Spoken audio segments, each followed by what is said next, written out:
बिस्मिल्लाहिर्रहमानिर्रहीम। अस्सलाम वालेकुम टेंथ क्लास। आज एक्सरसाइज नंबर 6.2 हमने करनी है और उसके वो क्वेश्चन करने हैं जो स्मार्ट सिलेबस में हमें दिए गए हैं। एक्सरसाइज नंबर 6.2 में जो पहला क्वेश्चन हमने करना है वो है क्वेश्चन नंबर 3। इसका फर्स्ट पार्ट आप लोग खुद करेंगे, सेकंड पार्ट मैं आपको करवाता हूँ। Find the arithmetic mean by direct method for the following set of data. ये कुछ डाटा दिया गया है जिसमें ये नंबर्स हैं 200, 225, 350, 375, 270, 320 एंड 290। ठीक है, इनका हमने अरिथमेटिक मीन फाइंड करना है। तो स्टूडेंट्स करते हैं, ये मैंने नंबर लिख लिए जिनका हमने अरिथमेटिक मीन फाइंड करना है और अरिथमेटिक मीन का फॉर्मूला होता है sum of observations divided by number of observations. ठीक है, तो आप देखें ये जितनी भी ऑब्जर्वेशंस हैं इन तमाम के दरमियान में हमने प्लस लिख के यहाँ पे लिख दिया और इनको काउंट कर लिया 1 2 3 4 5 6 7। क्योंकि 7 ऑब्जर्वेशंस हैं इसलिए हमने इस सम को 7 पे डिवाइड करके यहाँ पे लिख दिया, क्योंकि फॉर्मूला है sum of observations over number of observations. तो देखें स्टूडेंट्स, तमाम नंबर्स जो हैं इनको ऐड किया तो आंसर आता है 2030। इसको जब 7 पे डिवाइड करेंगे तो आंसर आएगा 290। तो ये आ गया क्वेश्चन नंबर 3 में सेकंड पार्ट का अरिथमेटिक मीन। फर्स्ट पार्ट का आप खुद करेंगे। ये आप देखें कि ये 8 ऑब्जर्वेशंस हैं, इन तमाम को ऐड करके 8 पे आप डिवाइड करेंगे तो इसका अरिथमेटिक मीन आएगा। स्टूडेंट्स नेक्स्ट क्वेश्चन की तरफ चलते हैं। तो नेक्स्ट क्वेश्चन है question number 7। The following data shows the number of children in various families. कुछ फैमिलीज के बारे में बताया गया है कि इन फैमिलीज में इतने इतने चिल्ड्रंस हैं। Find mod and median. Mod और मीडियन आपने फाइंड करना है और ये उस डाटा यानी चिल्ड्रंस के बारे में बताया गया है कि जैसे ये लिखा है कि एक फैमिली के अंदर ये 9 चिल्ड्रन हैं, सेकंड फैमिली के अंदर 11 हैं, देन 4 हैं, 5 हैं, 6 हैं, इस तरह से। मॉड और मीडियन फाइंड करने के लिए पहले हम इस डाटा को अरेंज कर लेंगे। ठीक है, जैसे कि देखें सबसे छोटा नंबर यहाँ पे 2 है तो हम 2 लिख लेंगे। उसके बाद 3 जितनी दफ़ा आ रहा है वो 3 उतनी दफ़ा लिख लिया जाएगा, फिर 4 एंड 5 वगैरह ये सारे नंबर हम लिख लेंगे। तो ये देखें मैंने इस पूरे डाटा को तरतीब के साथ लिख दिया है कि एक दफ़ा 2 आया है, 3 टाइम्स 3 आया है, इस तरह से 4 जो है ये 6 टाइम्स आया है, 5 आया है 4 टाइम्स, 6 3 टाइम्स था उसमें डाटा में, इस तरह से 7 8 9 10 11 और 12 जितनी दफ़ा आया है वो हमने लिख दिया। तो स्टूडेंट्स पहले देखते हैं कि मॉड क्या होता है। मॉड की डेफिनेशन होती है the most frequent observation in the data. तो हमारे पास यहां पे 2 नंबर्स हैं, एक 9 है, आप देखें इसको ये कितने टाइम्स आ रहा है 1 2 3 4 5 और ये 6। सिमिलरली 4 भी 6 टाइम्स आ रहा है 1 2 3 4 5 एंड 6। तो यहां पे 2 नंबर्स हैं जो कि इस डाटा में मॉड हैं। मींस 2 ऐसे नंबर हैं जो सबसे ज्यादा दफा इसमें आ रहे हैं, तो वो 9 और 4 हैं। ऐसा भी हो सकता है कि किसी डाटा में सिर्फ एक ही मॉड हो और एक से ज्यादा भी हो सकते हैं, और अगर किसी डाटा में तमाम की तमाम ऑब्जर्वेशन सिर्फ एक एक दफा आई हो तो इट मीन्स वहां पे उसका मॉड कोई भी नहीं होगा। ठीक है, तो हम कहेंगे इट हैज नो मॉड। ऐसा नहीं करेंगे कि 0 होगा मॉड, नहीं, 0 तो खुद एक ऑब्जर्वेशन होगी, तो हम 0 नहीं कहेंगे। ठीक है, तो इस क्वेश्चन में हमारे पास जो मॉड आया वो है 9 और 4। ओके, नेक्स्ट फाइंड करते हैं मीडियन। तो पहले आप देखें मीडियन के लिए पहले हमें देखना होगा कि नंबर ऑफ ऑब्जर्वेशंस कितनी है। तो ये हमने जब गिनी इन ऑब्जर्वेशंस को, तो ये हैं 38 ऑब्जर्वेशंस। ठीक है, 38 ऑब्जर्वेशंस है, तो ये 38 क्या होता है, इवन नंबर होता है। इवन नंबर ऑफ ऑब्जर्वेशंस की मीडियन फाइंड करने का ये फॉर्मूला होता है 1/2 into n by tooth term plus n plus 2/2 term, और इसको हम इसमें वैल्यूज पुट करेंगे और आंसर आ जाएगा। ठीक है, तो देखते हैं n चूंकि 38 है, तो फॉर्मूला में जहां जहां पर n आया है वहां वहां पर हम 38 पुट कर देते हैं।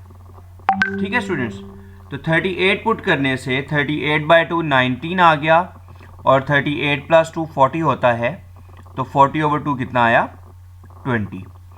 तो आप यहां पे देखें 19th और 20th ऑब्जर्वेशन कौन सी है। यही बात है कि 19 और 20th ऑब्जर्वेशन आप तभी देख सकेंगे जब आपने डाटा को अरेंज करके लिखा होगा। अगर अरेंज करके नहीं लिखा होगा तो फिर आपका आंसर ठीक नहीं आएगा। तो देखिए 19th ऑब्जर्वेशन हमने देखनी है, तो ये मैंने पहले 18 ऑब्जर्वेशंस को अंडरलाइन कर दिया है, और 19 ऑब्जर्वेशन क्या है, ये एरो हेड आपको बता रहा है कि 19th ऑब्जर्वेशन जो है वो क्या है, 7 है। इस तरह से 20th ऑब्जर्वेशन जो है वो भी क्या है, 7 है। तो हम 19th ऑब्जर्वेशन की जगह पे भी 7 पुट कर देते हैं, और 20th की जगह पर भी 7 पुट कर देते हैं। तो ये हमारे पास आ गया 1/2 इंटू 7 प्लस 7।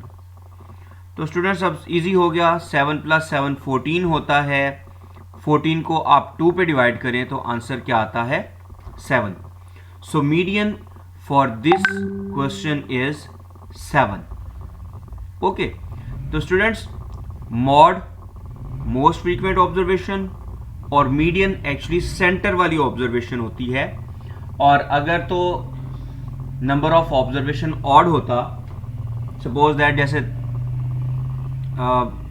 5 हो, तो फिर तो थर्ड टर्म जो है वो आंसर होगी मिडिल टर्म। ठीक है, लेकिन अगर नंबर ऑफ ऑब्जर्वेशन इवन्स हैं तो फिर ये फॉर्मूला आप लगा लेते हो, तो हमारे पास आंसर आ जाएगा। अच्छा, तो वैसे जो दूसरा होते हैं जिसमें ऑड नंबर ऑफ ऑब्जर्वेशंस हो, उनका भी फॉर्मूला होता है, वो n+1 divided by 2th observation होती है। ठीक है, तो चलें अब नेक्स्ट क्वेश्चन की तरफ चलते हैं स्टूडेंट्स, और नेक्स्ट क्वेश्चन है question number 11। On A vacation trip of a family on a vacation trip, a family bought 21.3 liters of petrol at 39.90 rupees। ठीक है, तो मैं इसको पहले लिख लेता हूं।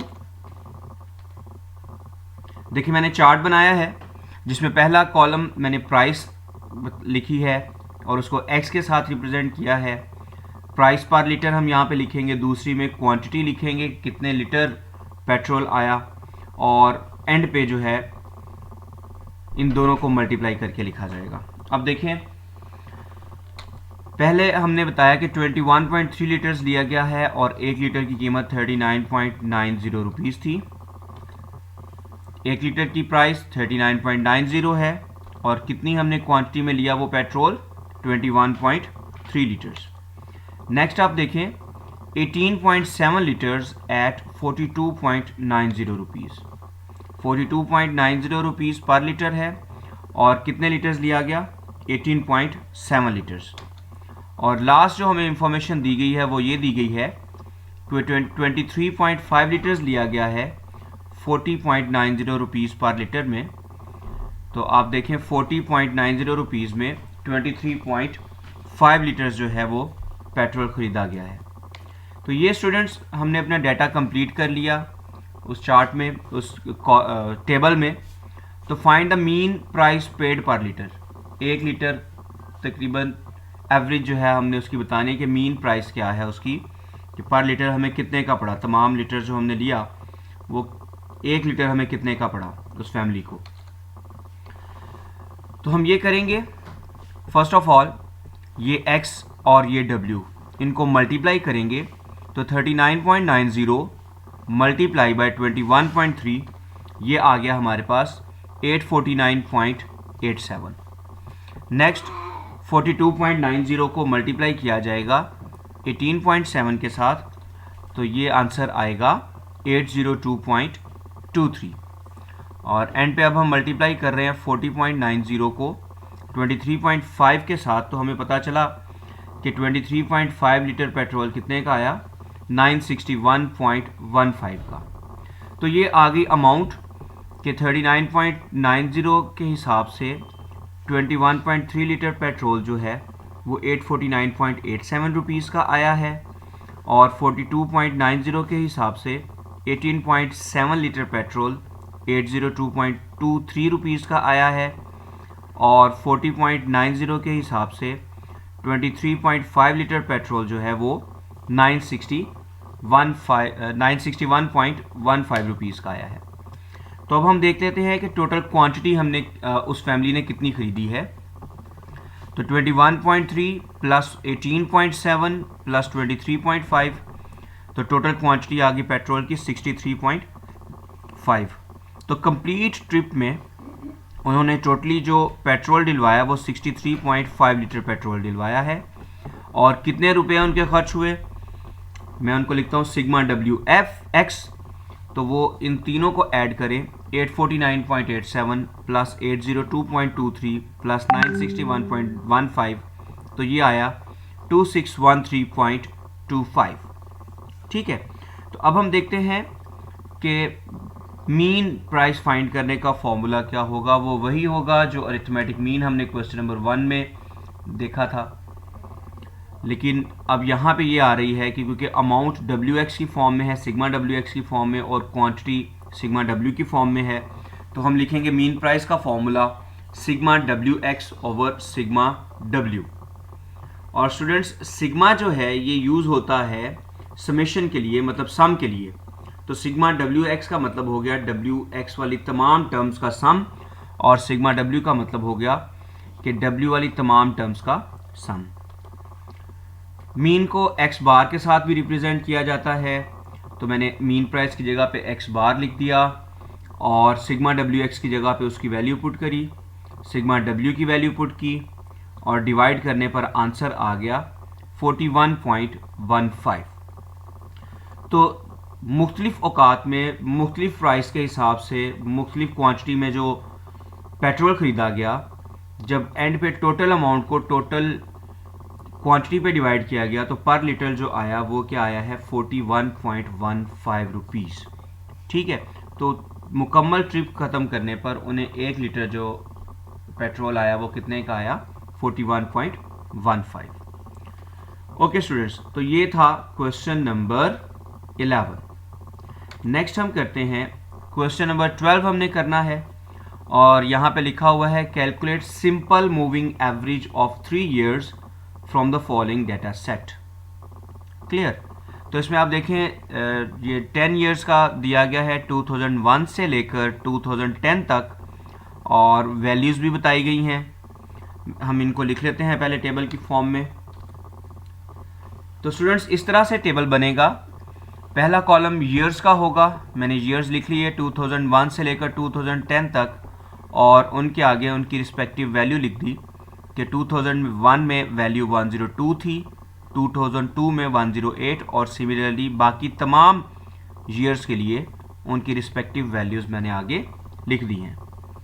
और आप देखेंगे मैंने नेक्स्ट 2 कॉलम्स और ऐड किए हैं। वो कॉलम क्या है, जो थर्ड कॉलम है, इसमें मैंने लिखा है 3 years मूविंग टोटल। ठीक है, 3 years मूविंग टोटल, ये क्या होगा, ये जो पहले 3 साल की वैल्यूज़ हैं उन तीनों को ऐड करेंगे। ठीक है, 3 years मूविंग टोटल का मतलब है 3 साल की जो वैल्यूज़ हैं उनको हम ऐड करेंगे। अच्छा, इसके लिए पहली रो में दोनों छोड़ दिए गए हैं 3 year मूविंग टोटल में, और लास्ट वाले में भी मैंने छोड़ दिया है। ये क्योंकि हमने 3 years का लेना है, तो इससे पहले तो कोई साल था ही नहीं, इसलिए हम इसको छोड़ देंगे, और ना ही इसके बाद कोई साल है, इसलिए हमने एंड वाली रो को भी छोड़ दिया। तो अब हम ऐड करेंगे 102, 108 और 130 को, तो ये हमारे पास आएगा 340। ठीक है, देखिए मैंने जो रो या जो आप ये कह लें सेल मैंने डिसाइड किया है, यहाँ पे हमने लिखना है अगर, तो इससे ऊपर वाली और इससे नीचे वाली जो वैल्यूज़ हैं उनको और इस वैल्यू को तीनों को ऐड किया गया है। ठीक है, और उसके दरमियान में ये टोटल लिख दिया। अब लास्ट कॉलम की बारी है जो कि है 3 ईयर्स मूविंग एवरेज। तो इसमें हम क्या करेंगे, ये जो 3 ईयर मूविंग टोटल आया है इसको 3 पे डिवाइड करेंगे। क्योंकि 3 साल की बात हो रही है तो 3 पे डिवाइड करते हैं, जब 2 साल की बात होती तो 2 पे डिवाइड करते हैं हम दोनों को ऐड करके, लेकिन 3 ईयर्स की बात है तो तीनों को ऐड करके अब डिवाइड किया जाएगा 3 पर। तो जब 3 पर डिवाइड करेंगे तो आंसर आया 113.33।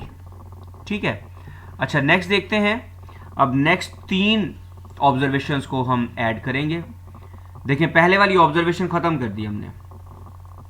देखें अब इस सेल में लिखना है, ये वाला जो सेल है 340 के नीचे वाला 2003 वाला सेल, तो इससे ऊपर वाली एक ये खुद 2003 वाली और एक 2004 वाली जो वैल्यूज़ हैं इनको ऐड किया जाएगा। ये मैंने यहाँ पे बता दिया कि 108, 130 और 140 को ऐड किया गया है। आंसर आया 378। 3 पे डिवाइड करने से आंसर आ गया 126। ठीक है, इसी तरह से हम चलते जाएंगे, ऊपर से एक एक वैल्यू छोड़ते जाएंगे, नीचे से एक वैल्यू ऐड करते जाएंगे।